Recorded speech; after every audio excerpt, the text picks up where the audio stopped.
Welcome to today's Explainer. We're doing a bit of a reality check today. We live in a world where clinical terms just get tossed around in everyday conversation like it's absolutely nothing. You've probably heard someone say, "Oh, I'm so OCD about my desk," or maybe "my dog has terrible separation anxiety." But what actually happens when we strip away those casual buzzwords? Well, today we're going to demystify these specific psychological disorders and look at what happens when fear and anxiety truly take the wheel in someone's life. So picture this for a second.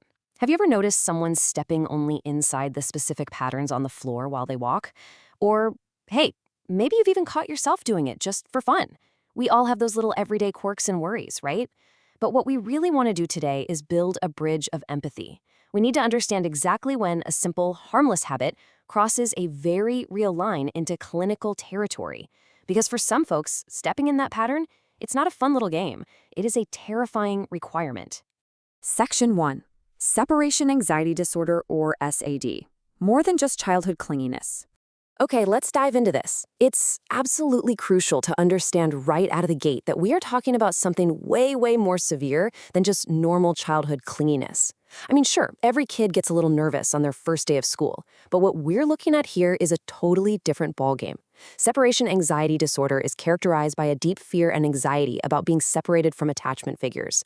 But look at that key phrase right at the end of the definition, to an extent that is developmentally not appropriate. That right there is the whole shebang. A toddler crying when mom leaves the room? Totally normal. But an older child experiencing just sheer absolute terror at the thought of being apart from their parents? That's not. It literally paralyzes their ability to just grow and function. To really grasp what these kids are going through, let's look at the severe avoidance behaviors they use just to prevent that separation. Kids with SAD might literally have an impossible time just being in a room by themselves. They have this paralyzing fear about going to school alone or stepping into any new situation. You'll see them clinging to and shadowing their parents' every single move. And when separation is forced upon them, they don't just pout. We're talking fussing, screaming, throwing severe tantrums, or, in the most extreme and heartbreaking cases, even making suicidal gestures. It is a staggering level of distress. Section 2. The reality of OCD. A cycle of control.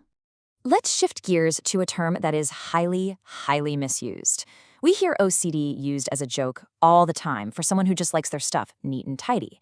But the actual reality? It's a massive contrast. The defining trait for people affected by obsessive-compulsive disorder is a total inability to control their preoccupation with specific ideas. They are absolutely powerless to stop themselves from repeatedly carrying out a specific act or a series of acts. This inability literally hijacks their day-to-day life, making basic, normal activities nearly impossible. It's not a preference for order, folks.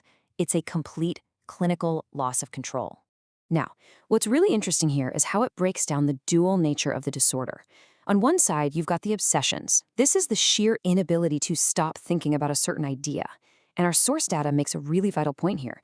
The person actually finds these intrusive thoughts to be highly unpleasant and even shameful. They do not want them in their head. And then on the flip side, we have the compulsions. This is the physical reaction, the undeniable, totally overwhelming need to perform certain behaviors over and over again, just to try and quiet down those terrible thoughts. So, what do those compulsions actually look like in real life? Well, a lot of them involve repetitive actions. Hand washing is a big one, like washing hands every single time they touch anything at all. But it goes even further. The source specifically highlights the extreme behavior of washing objects, like coins. Just imagine the sheer mental exhaustion of feeling absolutely forced to wash your loose change. Other common ones include constant counting, ordering, checking, and touching. It is a relentless, exhausting cycle that they're completely trapped in. Section 3. Other related disorders. Beyond OCD. So the story doesn't just end with OCD. There's actually a broader category called Obsessive-Compulsive and Related Disorders. They share that exact same underlying thread of uncontrollable preoccupations and repetitive behaviors. But they show up in very distinct, often physically damaging ways. Take trichotillomania, for example. This is a hair-pulling disorder. It's this intense, recurring urge to pull out one's own hair. And again, the person feels completely powerless to stop it, no matter the physical or emotional toll it takes. In a very similar vein, we have excoriation. Clinically, this is defined as a skin-picking disorder. And much like the hair pulling, we have to remember this isn't just a bad habit. It is a compulsive, totally irresistible urge to pick at one's skin, which puts it right squarely into this intense grouping of related disorders. And wrapping up this clinical umbrella, we have hoarding disorder. This one is defined by an uncontrollable preoccupation with keeping items and experiencing severe distress at the mere thought of throwing them away, which ultimately leads to debilitating clutter. Just like the others we've discussed, it really just comes down to a profound inability to control those specific thoughts and behaviors. So I want to leave you with this one thought to chew on. How casually do you use terms like OCD or separation anxiety in your daily life? Because today, through this explainer, we've really looked at the intense, exhausting, and honestly paralyzing reality of these disorders. I mean, we've seen kids making suicidal gestures just from the fear of separation, and adults who are trapped in a shameful cycle of washing coins just to silence their own minds. Understanding the true clinical weight of these conditions doesn't just change the words we use, it genuinely builds our compassion. Thanks so much for joining me today, and as always, keep questioning what you think you know.